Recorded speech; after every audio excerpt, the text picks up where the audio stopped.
Welcome back to Your Champion Life YouTube channel with me, your favorite YouTube host, right?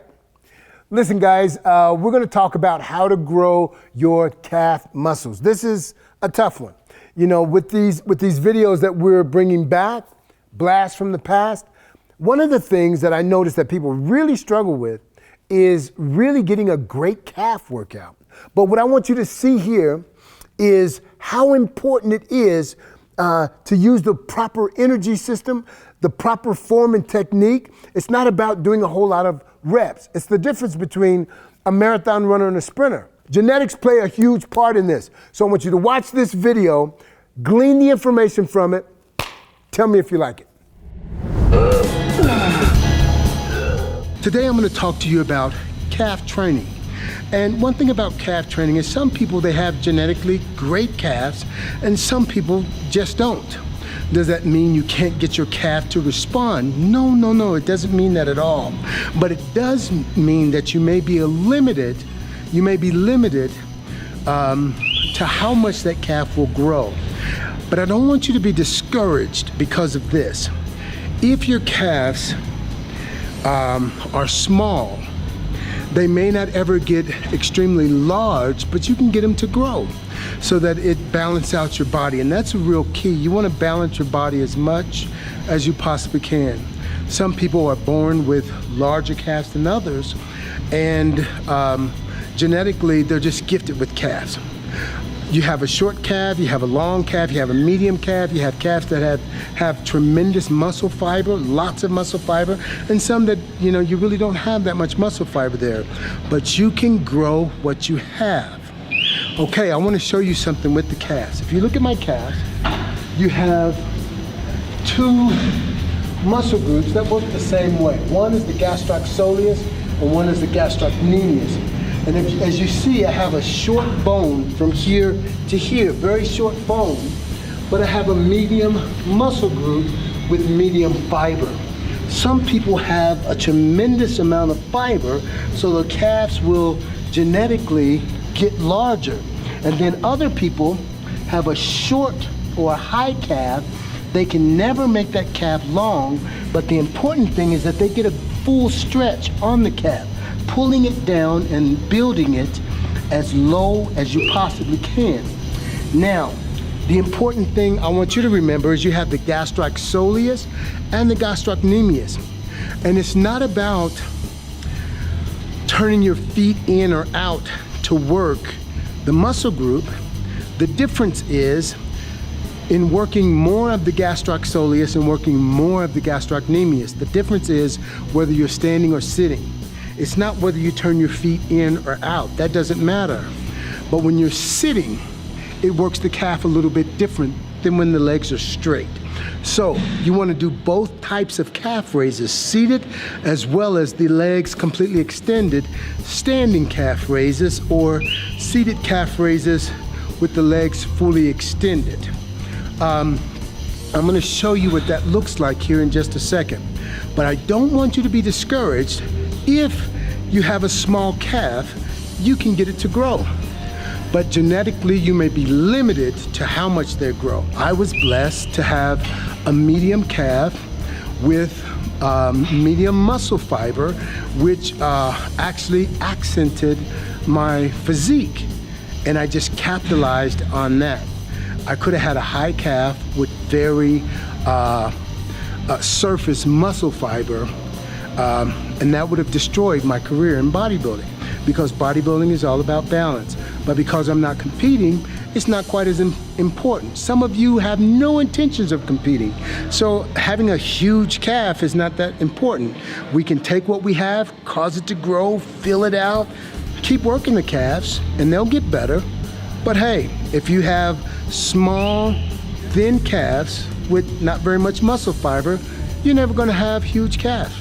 And let's just face that, and let's move on. Okay, let's go over and do calves. Okay, as I go up, if my feet go out, I actually relax. But if my feet go in, it contracts. It contracts the calf. Out, Relax. Force it in towards the big toe. Contract. So when you add weight, let me show you what it looks like. I'm gonna grab one of the guys. Could I get you to do me a favor real quick? Yes, sir. Let me have you sit across my back for a second. I'm gonna do a calf. There you go. Okay.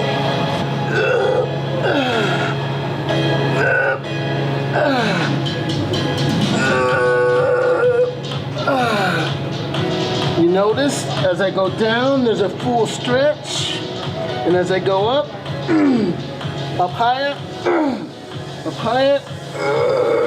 peak contraction. There we go.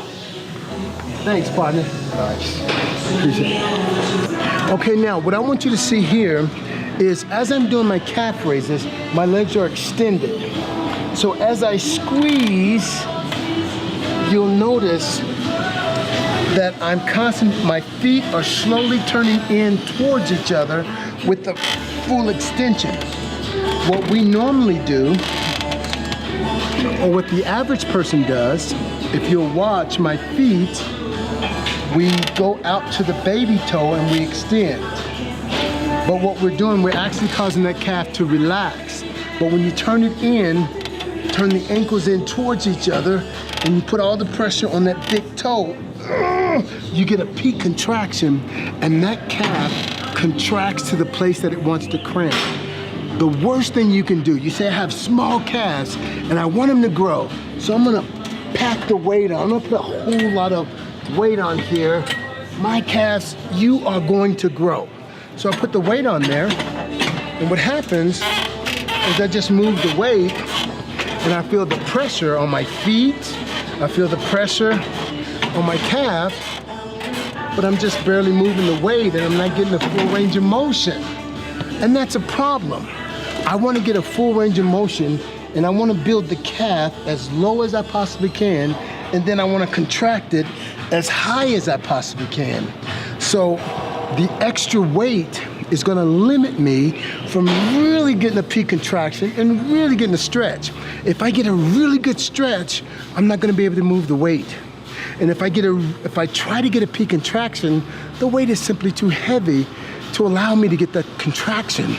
So the objective here is not to put as much weight as you can to move it, but put as much weight as you can to get a full contraction and a full extension. That's what you want to do. You want to stretch that muscle as far as you can without injuring it, and then you want to contract that muscle as far as you can. So you want to lighten the weight.